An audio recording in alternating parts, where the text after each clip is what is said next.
Looking to update your business info with the IRS?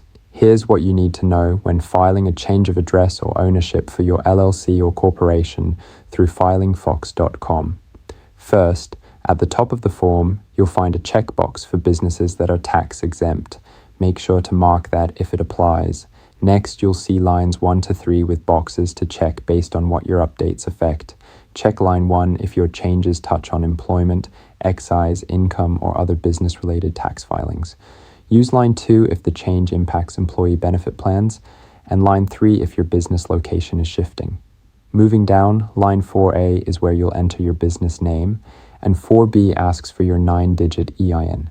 If you're unsure of your number, the IRS sends out confirmation letters after your initial registration, which you can reference if needed. If your mailing address is changing, fill out the old address in line 5 and the new one in line 6.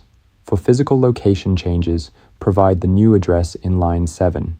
If you're updating who is responsible for the business, write their name on line 8 and include their SSN, ITN, or EIN on line 9. Lastly, regardless of the updates you're making, the form must be signed and dated by an owner or officer with their job title listed.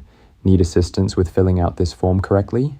Contact us at info@filingfox.com. That's what we're here for. We help keep your business records straight and ensure your updates go smoothly.